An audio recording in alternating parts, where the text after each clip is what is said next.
1TV Patrol. PhilHealth gikatakdang mobisita sa mga Animal Bite Treatment Center sa Usamis. Ang detalye ni Johnny Tommy.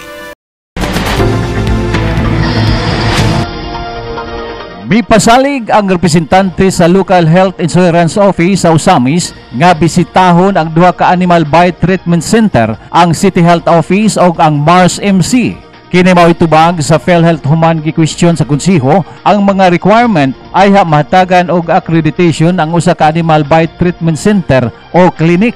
Matud pa ni Usamis Local Health Insurance Designated Public Affairs Officer kaysa Milan East de la Rosa nga pipila sa labing importanteng requisitos aron ma-accredited sa PhilHealth mao kining mosunod.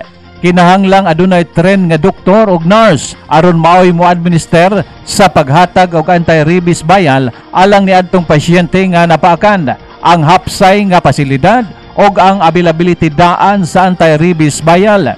Gikasubo ni City Councilor Junjun Sakin nga ang pagkawalay supply o stock sa anti-rabies vial sa duha ka Animal Bite Treatment Center dugay na kining nasinati sa katawhan sumala sa mga midangop og nadawat nga mga reklamo. Kung mahatag palang unta kini sa mga Animal Bite Treatment Center, dili na unta kinahanglan nga mokuot og instant cash ang pasyente gumikan kay abagahon na kini sa PhilHealth.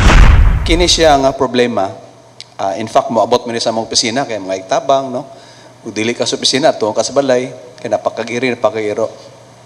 Ma'am, importante kini siya, ma'am, ang anti-rabies vaccine. How come nga na-accredited ang City Health nga ang mga pasyente may mo purchase og anti-rabies vaccine?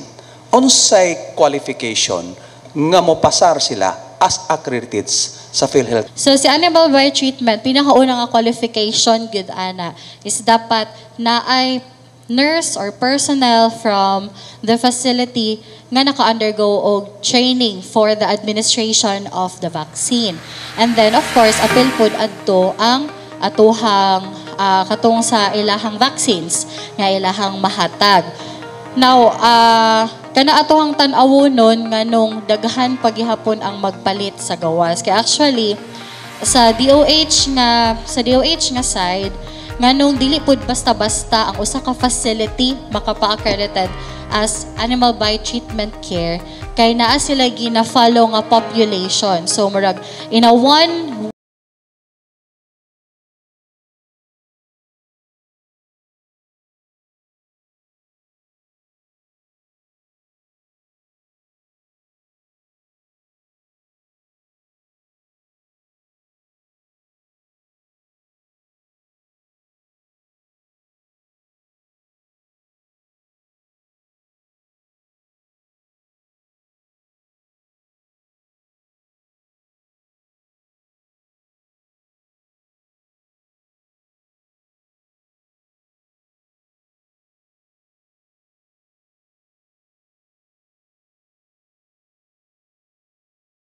vaccine.